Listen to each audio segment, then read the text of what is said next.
Bom dia a todos os alunos do Professionário. Aqui é o professor Alain.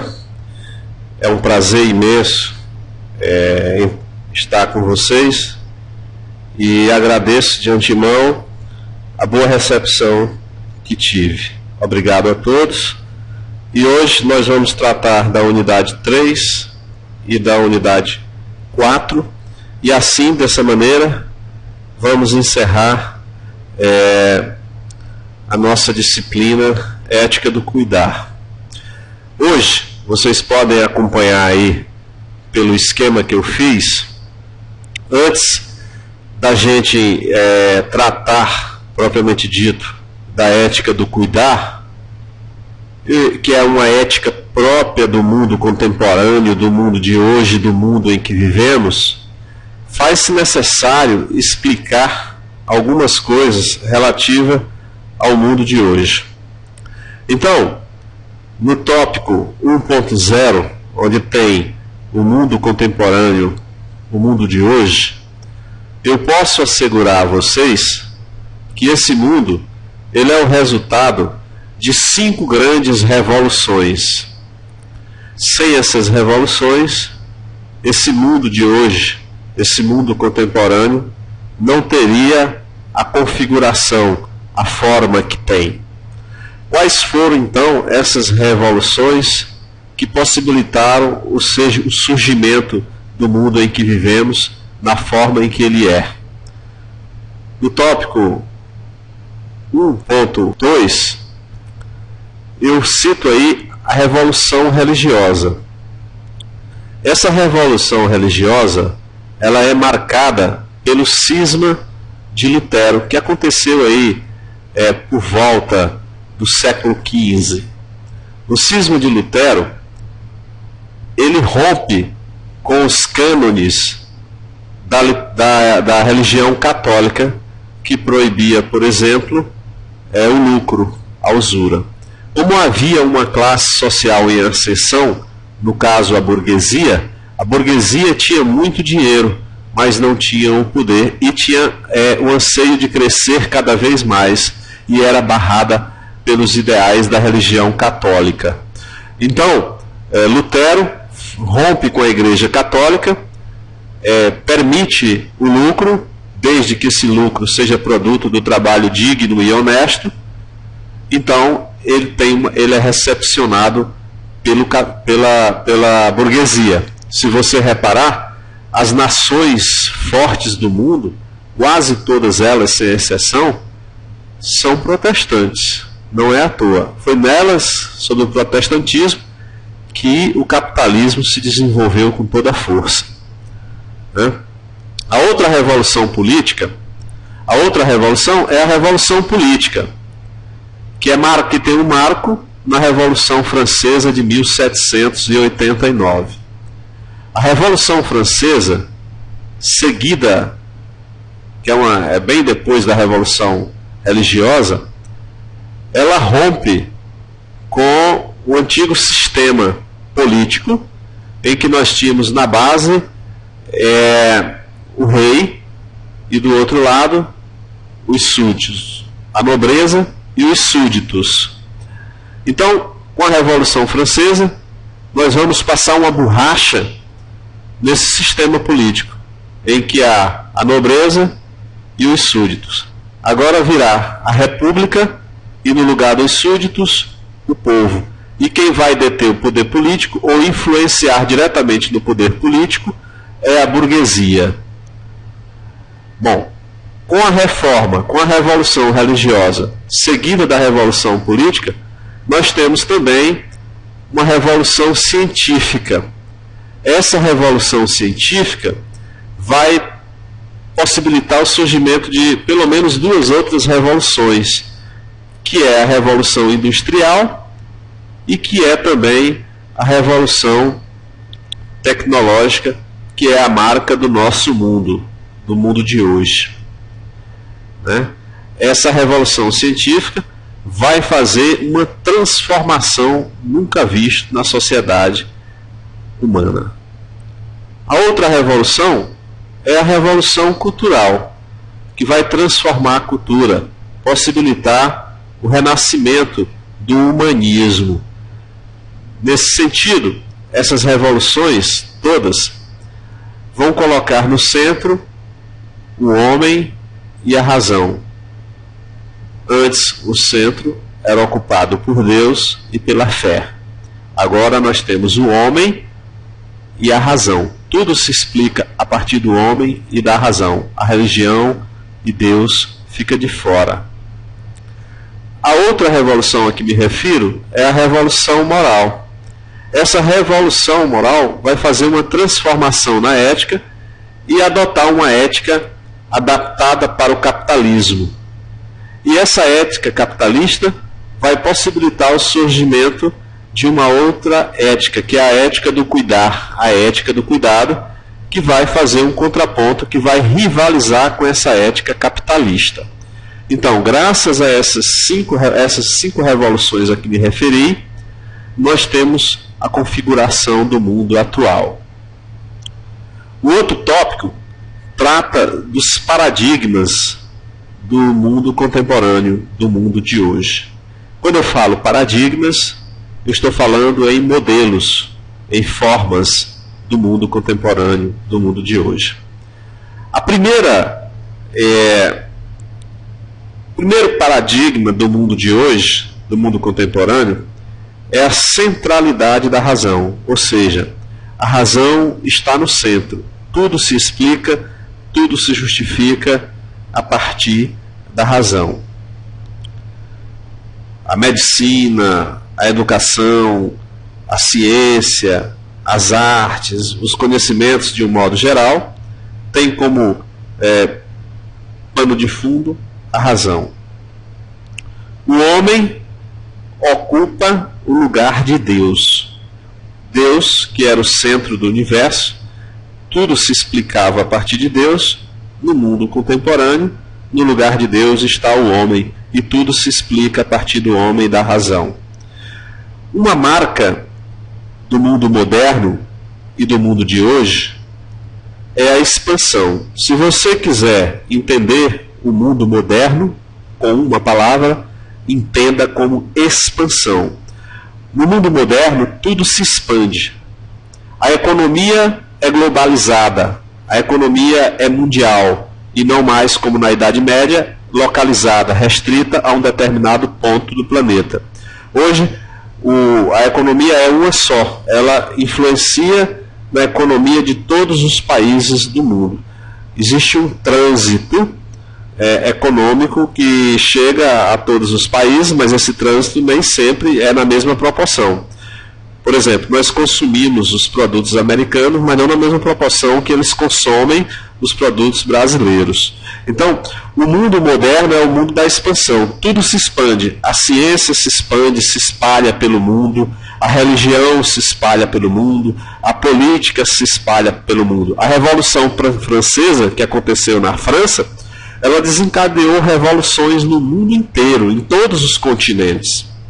Então, quando eu falo em expansão, eu estou dizendo que o mundo é uma pangeia fictícia. Por pangeia, entende-se um mundo sem divisões, um mundo em que todos os continentes estão ligados. Como no início dos tempos, a Terra não tinha os continentes, ela era um bloco maciço, um bloco só. Depois houve a separação dos continentes. No início era o que chamavam de pangeia. Hoje nós falamos numa pangeia fictícia, ou seja, o mundo está unido, mas pelas comunicações, né? Nós estamos na era da informação, na era da comunicação, na era da globalização. Então, quando eu falo em expansão, eu falo em globalização e informação. Bom, outra marca, outro paradigma do mundo contemporâneo, do mundo de hoje, é o reinado da técnica, né? A técnica é o conhecimento científico aplicado para resolver problemas práticos do mundo contemporâneo. Então, é a ciência aplicada a resolver os problemas do mundo. E nós vamos ter, nesse mundo do reinado da técnica, uma razão instrumental. O que é a razão instrumental? É a razão enlouquecida, descontrolada. Essa razão enlouquecida vai gerar o consumismo, a exploração desordenada da natureza, dos bens da natureza, né? E a exploração do homem pelo homem. Com relação ao reinado da informação, que é próprio do mundo contemporâneo, nós estamos falando o quê? Que o mundo contemporâneo, tudo ocorre pelos meios de comunicação, cada vez mais rápidos, cada vez mais eficientes, graças a uma coisa chamada inteligência artificial, que é o que nós chamamos de informática. Esta aula aqui, por exemplo, que nós estamos dando, ela está dentro do reinado da informação e da inteligência artificial. Então, eu estou, ao mesmo tempo, em vários lugares, graças aos meios de comunicação associados à inteligência artificial, ou seja, à informática, né? Com relação à ética do capitalismo, que é própria do mundo contemporâneo, nós temos alguns paradigmas, algumas marcas. Qual é a marca? A primeira delas, vocês podem acompanhar, é a acumulação e consumo. No capitalismo, prega-se a acumulação da riqueza e o consumo. Observe que essa palavra consumo é uma palavra que surge da medicina, do vocabulário da medicina, e ela significa destruir. Por exemplo, a doença consumiu o doente, ou seja, destruiu o doente. As chamas consumiu a casa, destruiu a casa. Mas na ética do capitalismo, essa palavra consumo, ela não tem um sentido de destruir, negativado. Ela tem um sentido positivo, que é acelerar o mercado, fazer com que os produtos sejam consumidos, sejam comprados em larga escala. Então, no capitalismo, a ética do capitalismo vai permitir a acumulação da riqueza por parte de um em detrimento da miséria de outros. E vai acelerar a máquina do consumo. Como vocês estão vendo aí uma venda de carro, o crédito aí para todo mundo, fácil, você não precisa dar entrada, isso é o que? O consumo, está estimulando o consumo. E o consumo vai gerar riqueza e a acumulação da riqueza. Outra marca da ética do capitalismo é o egoísmo, o narcisismo, o individualismo. O egoísmo, todos sabem, né? As pessoas só pensam em si mesmo, só querem tudo para si sem se preocupar com o outro do lado.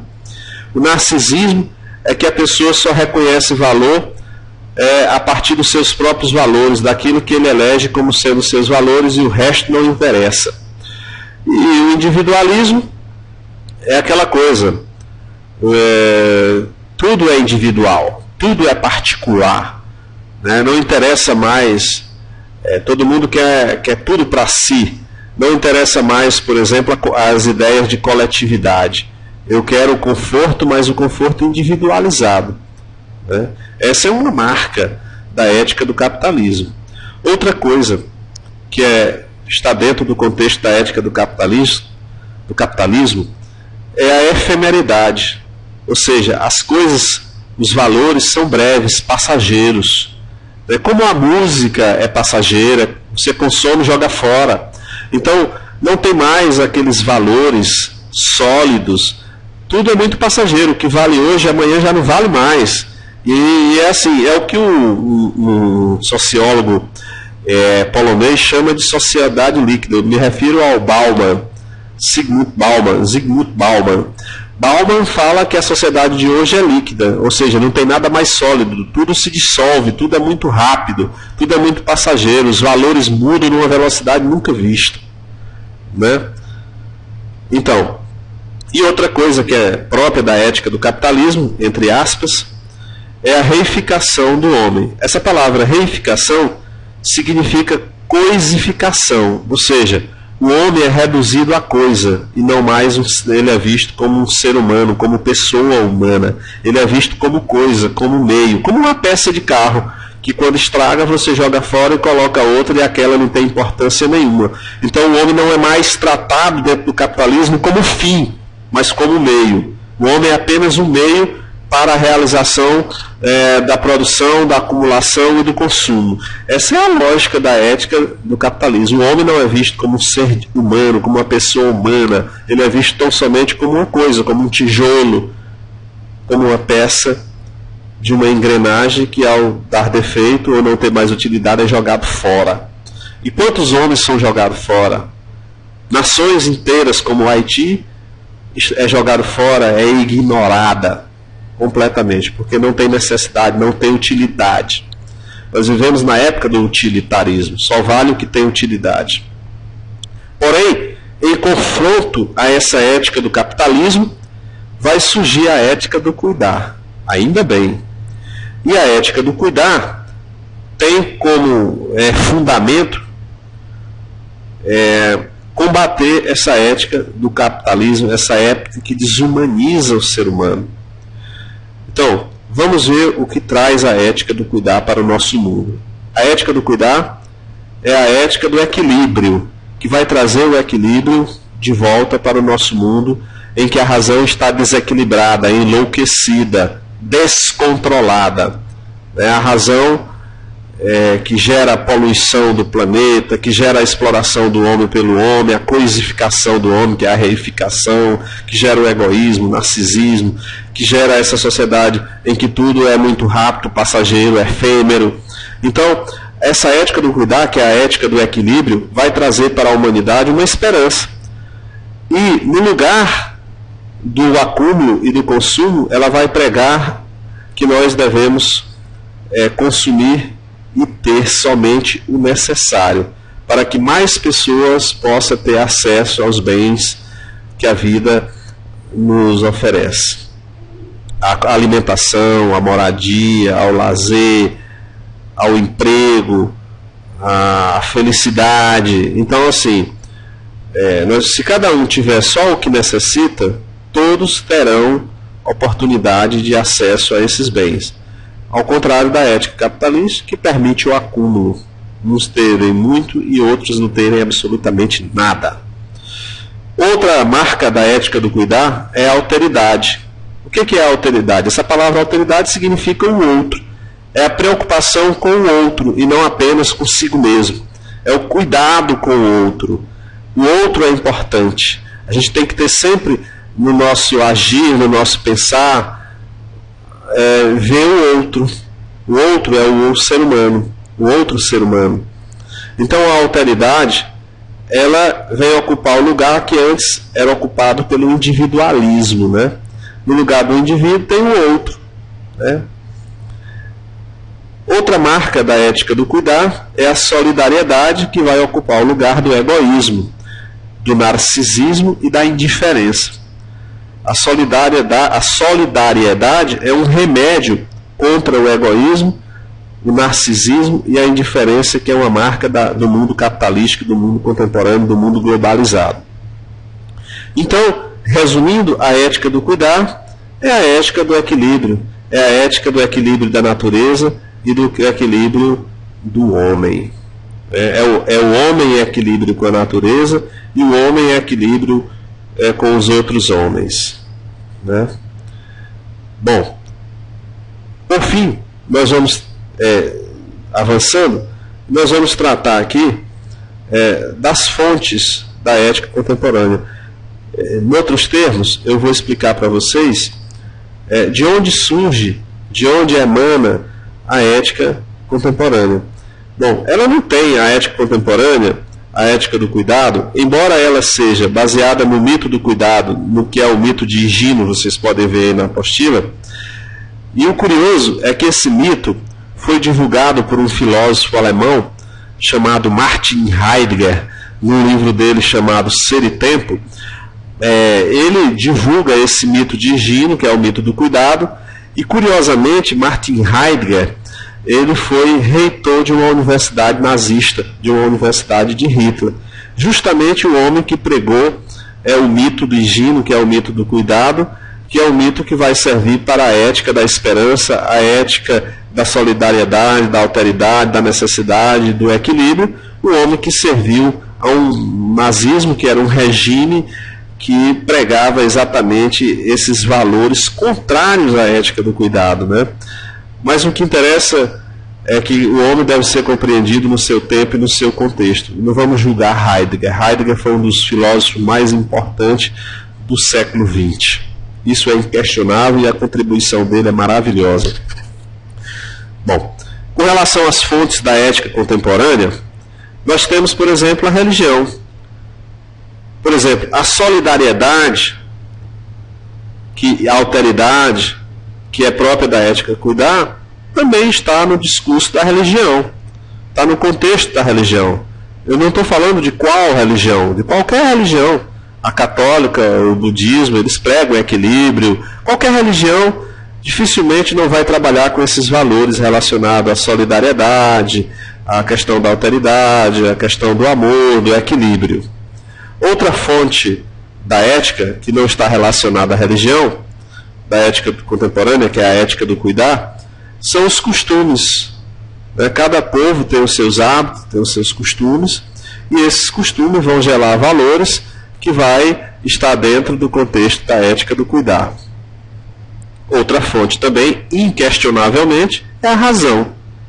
A razão científica, a razão filosófica, ela influencia na concepção dos valores da ética do cuidar. Muitos são os filósofos, muitos são os cientistas que refletem sobre a questão da preservação da natureza, sobre o equilíbrio da natureza, sobre o diálogo do homem com a natureza e o diálogo do homem com os outros homens.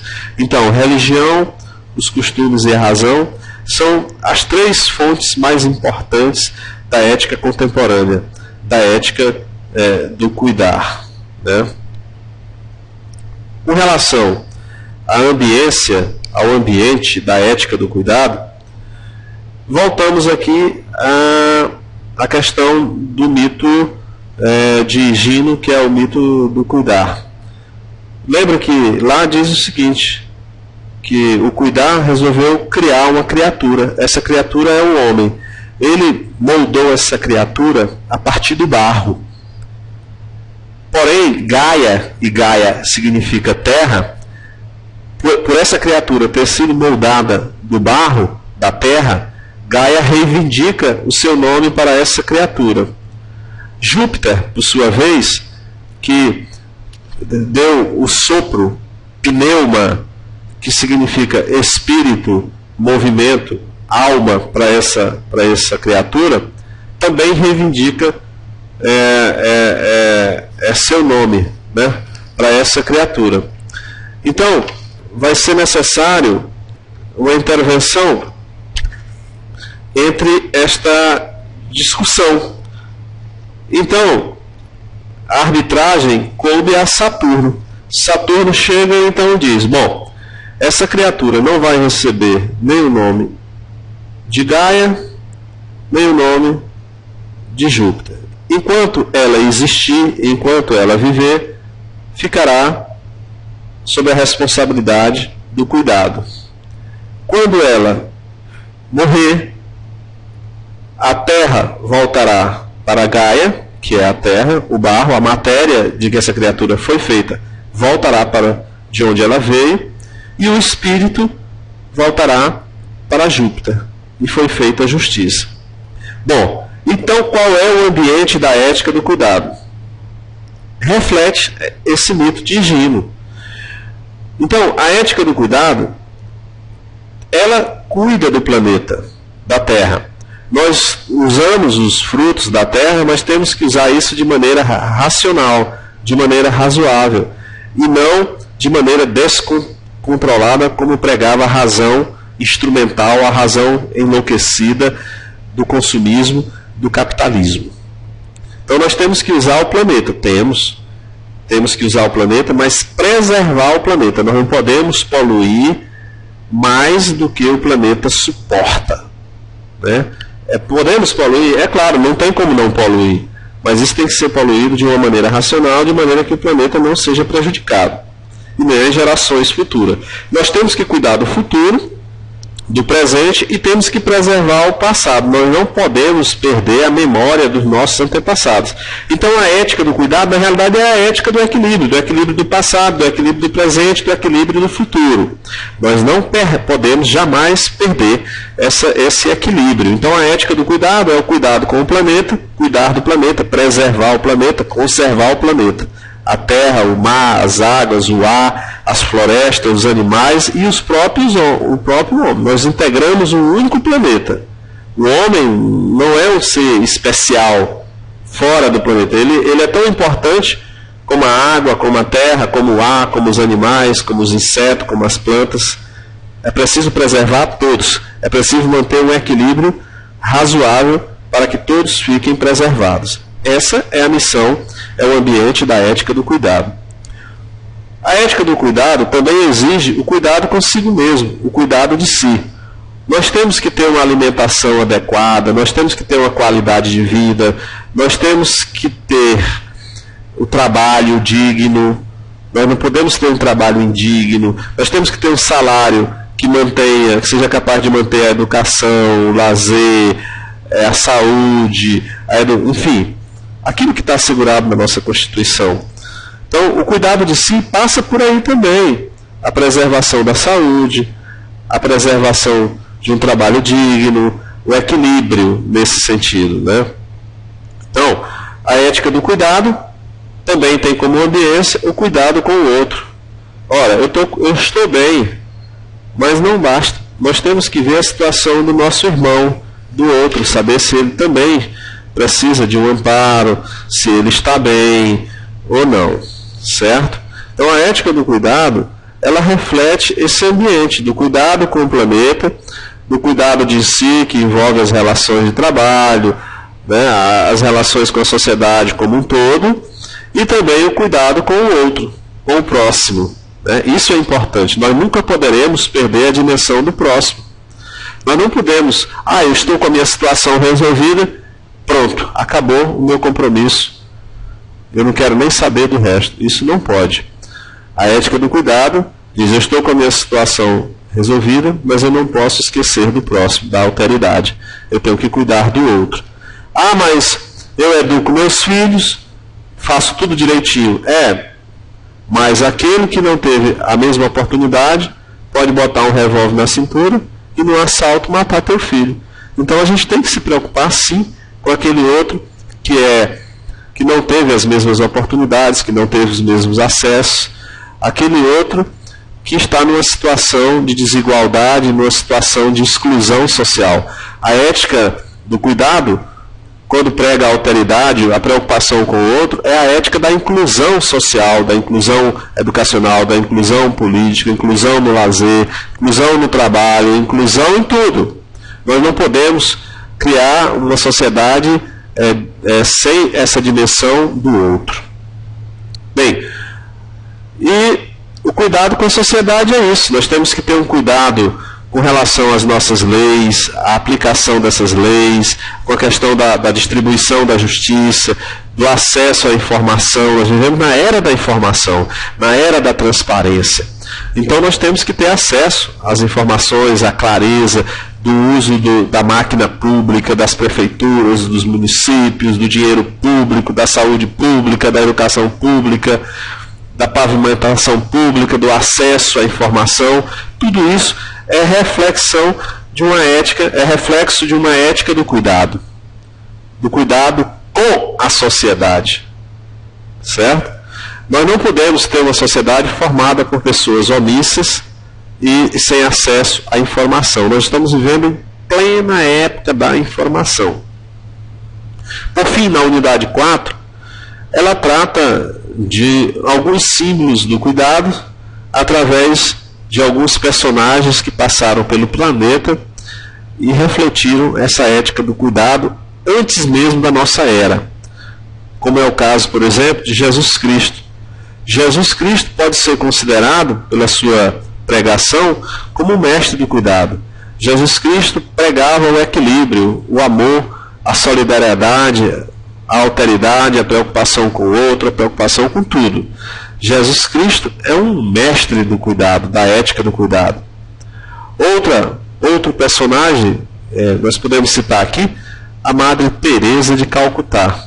Ela foi, digamos assim, um exemplo de pregar a solidariedade, da preocupação com o outro, exatamente os excluídos sociais, aquelas pessoas que o sistema simplesmente as deixou de fora, não eram amparadas no emprego, na educação, na saúde, e ela cuidava desses miseráveis, dessas pessoas que não tinham lugar nesse modelo de sociedade. Então ela é um exemplo da ética do cuidado com o outro. Outro exemplo que nós podemos citar aí é o Mahatma Gandhi. Mahatma Gandhi se tornou um exemplo da ética do equilíbrio, do diálogo político. Dentro da esfera política, ele era um pacifista que pregou uma transformação política sem o uso da violência, sem o uso da arma, tendo como único instrumento a razão e o diálogo político.